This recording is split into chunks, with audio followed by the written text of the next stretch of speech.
Amigos de BPI, un saludo a quienes se conectan a esta hora con nosotros. Cuando son las 3:13 hora de Caracas, Venezuela, establecemos este contacto en vivo. Esto a propósito de la información que ofreciera entonces la Comisión de Finanzas y Desarrollo Permanente de la Asamblea Nacional, quien indicara entonces que la inflación para el mes de octubre se ubicó en 148,2%. Esto según entonces estos índices inflacionarios que mensualmente publica y hace precisamente, valga la redundancia, pública la Asamblea Nacional. Para ello y otros temas más de la economía venezolana, vamos a conversar a esta hora con Andrés Guevara. Él es abogado especialista en finanzas e investigador de CEDICE.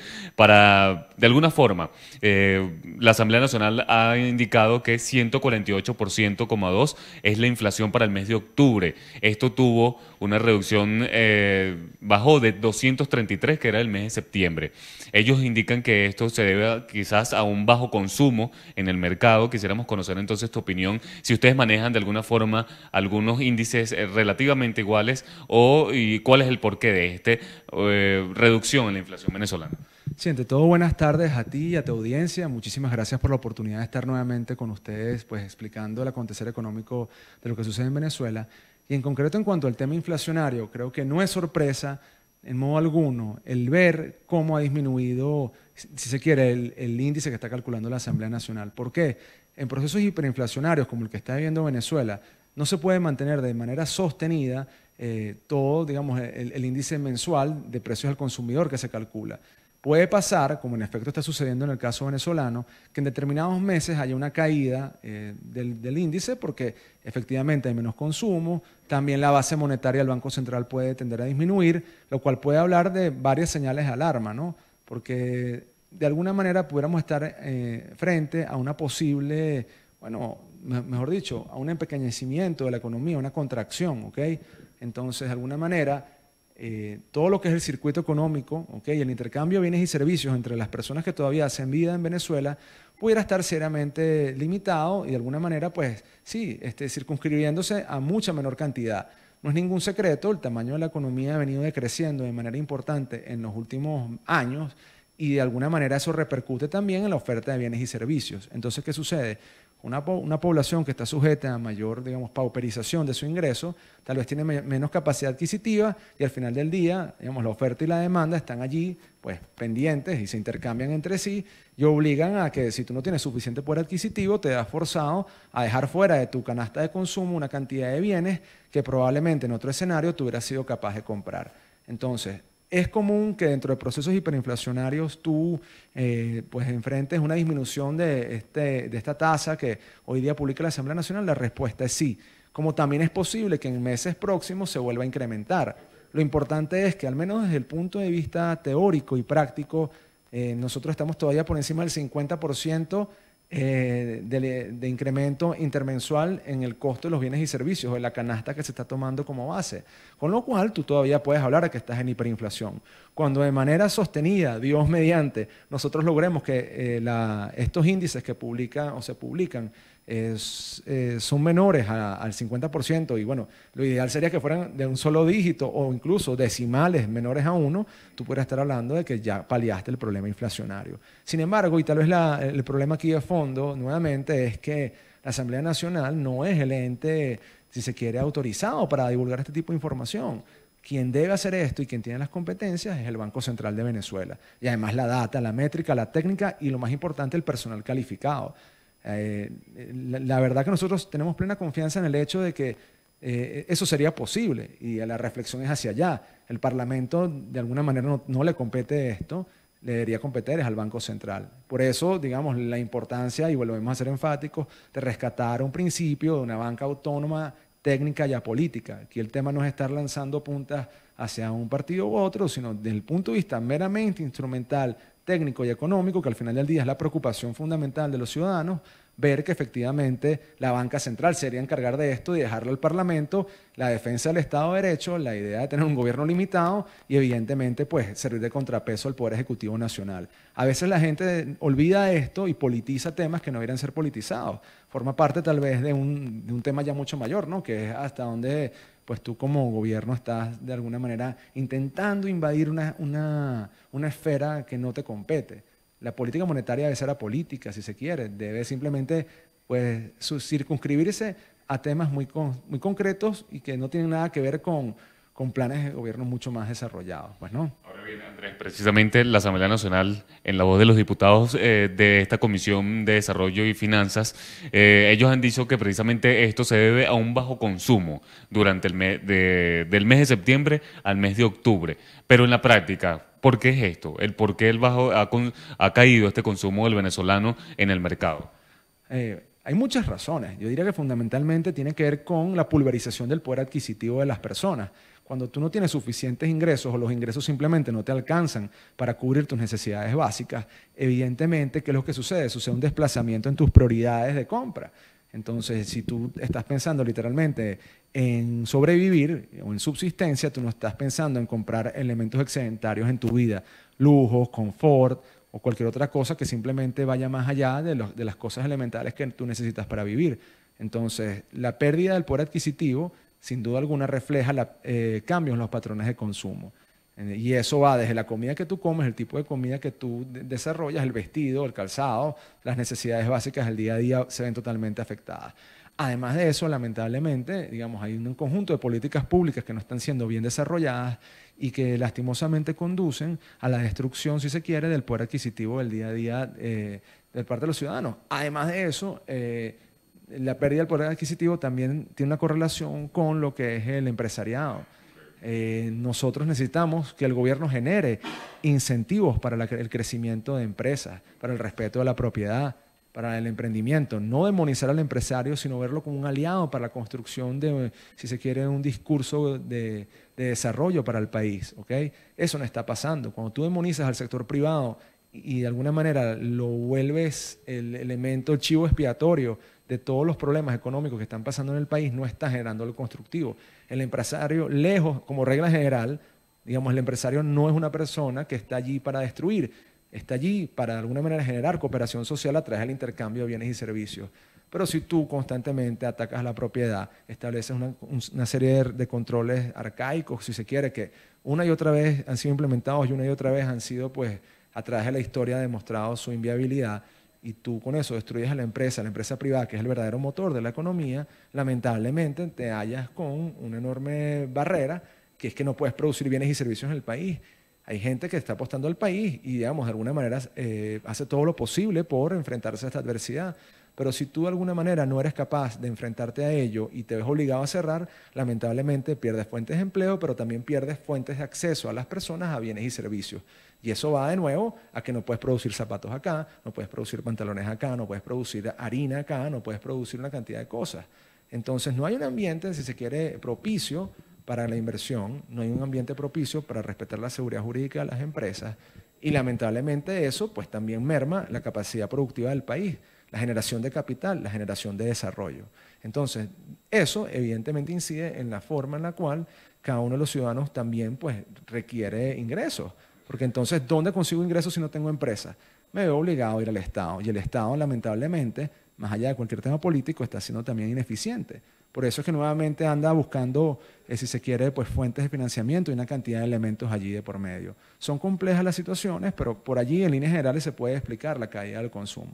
Bien, precisamente me baso en estos números que ha indicado la Asamblea Nacional, porque bien, como dices, debería ser el Banco Central de Venezuela el que publique estos índices. Sin embargo, nosotros tenemos que el único punto de referencia son estos índices publicados por la Comisión de Finanzas de la Asamblea Nacional. Ellos indican también que la velocidad en el aumento de los precios de los productos alimenticios disminuyó. Se había ubicado en un 84% en septiembre, para octubre se ubicó en 150% y la inflación diaria en 3%. Esta es una inflación, es un punto que, digamos, es el de mayor impacto para el venezolano, pero ¿cómo es eso? O sea, ¿cuál es el impacto verdadero de una inflación diaria de 3% en el mercado venezolano? Bueno, multiplícalo por 7 y te va a dar 7 por 3, 20. Básicamente un bolívar un día lunes vale 21% menos, o tiene un poder de compra de un 21% menos el día domingo. ¿Okay? Si lo llevas a una escala mensual, te da 20 por 4, 4 por 2, 8, 80% menos. Entonces, por cada bolívar que tú tienes en tu cuenta, ese bolívar puede comprar 80% menos de lo que podía comprar en un mes. Entonces, digamos, llevándolo como plano general, ¿Qué es lo que sucede? Entonces tú eres muy rico en bolívares, pero esos bolívares no tienen realmente capacidad de compra. Acuérdense que el dinero tiene como que tres funciones fundamentales, ¿no? Sirve como instrumento de intercambio, sirve como almacenamiento de valor y sirve como unidad de cuenta. Del segundo elemento que yo mencioné como instrumento de valor, básicamente la inflación lo destruye por completo. El sistema de precios en bolívares queda por completo anulado y básicamente que a ti te digan que algo vale 100, 700 o 1500 no te da ningún sistema de referencia. Entonces, ¿qué es lo que sucede? Se disuelve la cooperación social, los precios ayudan a que los agentes económicos se informen y tomen decisiones racionales de consumo. Pero cuando ya no tienes sistema de precios, ¿ok? Porque el bolívar ya no está sirviendo de ancla, lo que buscas tú es, digamos, de alguna manera desechar el bolívar como instrumento de información y buscas otras, si se quiere, elementos, otras monedas u otros aspectos para poder desarrollar el desarrollo de la economía de los intercambios. Por eso es que de alguna manera la gente habla de dolarización, de intercambios en criptomonedas, etcétera, etcétera. Lo que ha pasado es que desde el punto de vista formal, desde el punto de vista del día a día, la gente ha dejado a un lado la moneda mala, vamos a llamarla así, una moneda que está enferma, porque no está funcionando para lo que tiene como cometido en dinero, y adoptas una moneda relativamente más estable, de manera formal. El gran problema es que como los mecanismos institucionales venezolanos todavía no garantizan del todo, y ojalá lo hicieran, la libre convertibilidad de la moneda extranjera, más allá de lo que diga el convenio cambiario número 1 y más allá de lo que digan por norma y regulación, es inconclusa la tarea. Entonces tú estás actuando de manera informal y eso no es bueno, porque ¿qué pasa si tú incumples un contrato que estableciste en moneda extranjera y no pudiste ir al tribunal a reclamar su verdadero valor? Se crea un mercado negro de leyes también y de interacciones que lamentablemente van ajenos a lo que es la institucionalidad imperante dentro del Estado. Y eso tampoco debería ser la idea. La idea es que tú dentro del Estado generes cooperación, crecimiento y bienestar. Bien, Andrés, finalmente quisiera consultarte sobre estas últimas de aproximadamente desde el mes de agosto, medidas económicas del gobierno nacional quien de alguna forma ancló el salario mínimo al petro. Medio petro, precisamente son 1.800 bolívares. Sin embargo, hay cierta incertidumbre en el pueblo venezolano, una duda de que es precisamente este salario mínimo pudiera bajar su rango, digamos. ¿Cuál es el riesgo de ¿Cuál es la confianza que puede generar el gobierno nacional y que puede tener el pueblo venezolano al petro, a esta criptomoneda que ha determinado así el gobierno nacional? Eso es muy interesante porque hay un principio fundamental del derecho al trabajo, que es que tú no puedes darle condiciones más perniciosas a un trabajador cuando tú le das, digamos, determinado derecho.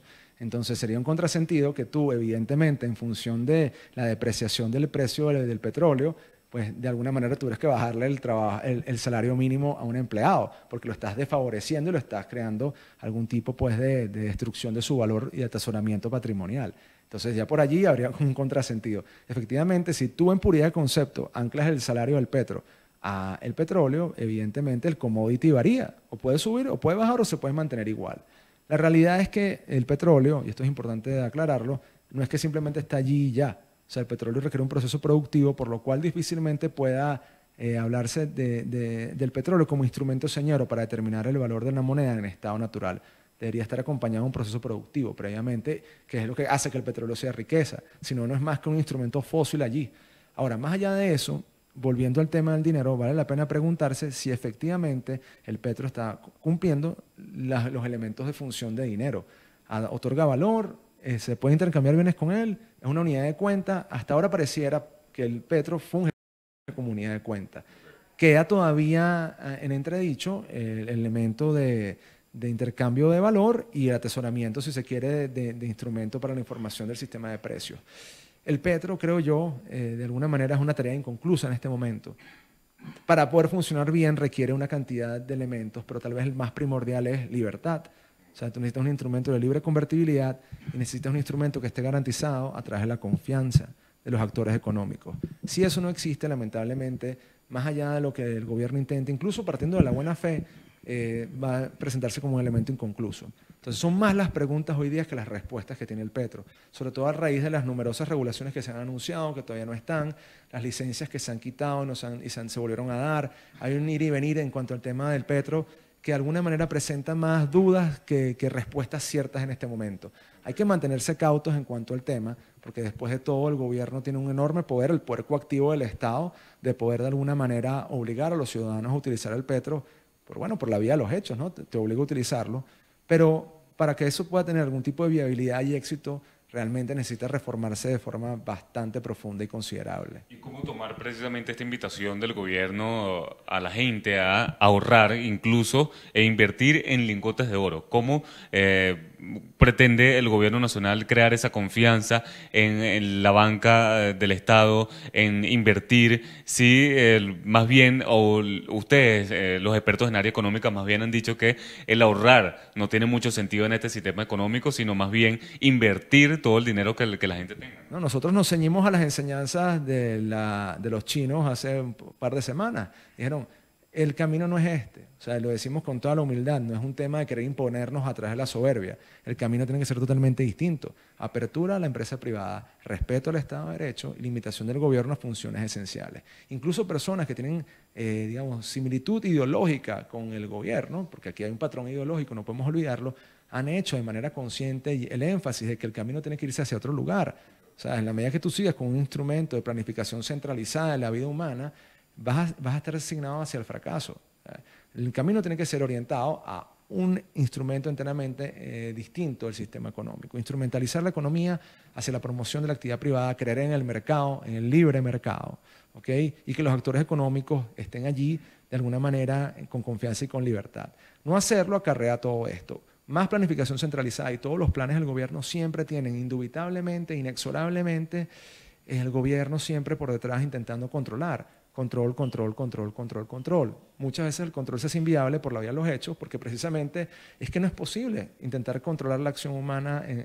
No se ha podido, no se podrá, y estaremos, digamos, de alguna manera pues ceñidos al fracaso. Entonces, la única salida que tiene el gobierno para poder garantizar nuevamente estabilidad es la apertura al mercado, tanto cambiario, de valores, digamos, la promoción, si se quiere, de la industria y de la propiedad.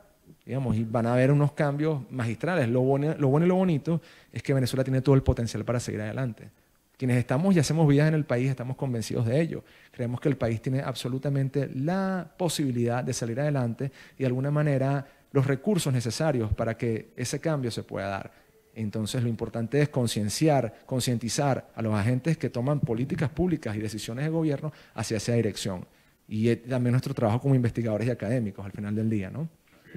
Agradecido con el tiempo y las palabras de Andrés Guevara. Él es abogado experto en el área financiera e investigador de CEDICE, quien ha ofrecido entonces un balance en torno a este informe del índice inflacionario que ha ofrecido la Comisión de Finanzas y Desarrollo de la Asamblea Nacional, que la ubica en 148,2% la inflación para el mes de octubre, que en referencia al mes anterior, el mes de septiembre, disminuyó, ya que se ubicaba en 230%. Ellos aseguran entonces que es motivado a un bajo consumo que ha habido durante estos 2 meses. Es parte de la información generada a esta hora desde Caracas, Venezuela. Con ella despedimos este presente contacto en vivo. Reportó para BPI TV, Joan Álvarez. Esta transmisión es una presentación de Salvador Peluquería. Visítanos en Maracaibo, Ciudad Ojeda, Acarigua, Santa Bárbara del Zulia, Paraguaná, Panamá, República Dominicana, Miami, Curazao y próximamente en Italia. Only for Men, Centro San Ignacio, Nivel Blandín, Caracas. K-Export, envíos de carga aérea y marítima. Deja todo en nuestras manos. Estamos ubicados en la 8200 Noroeste, 30 Terras, Doral, Miami. Tranquility at Doral, Salón and Spa. Estamos ubicados en la 9566 Northwest, calle 41 del Doral, Miami.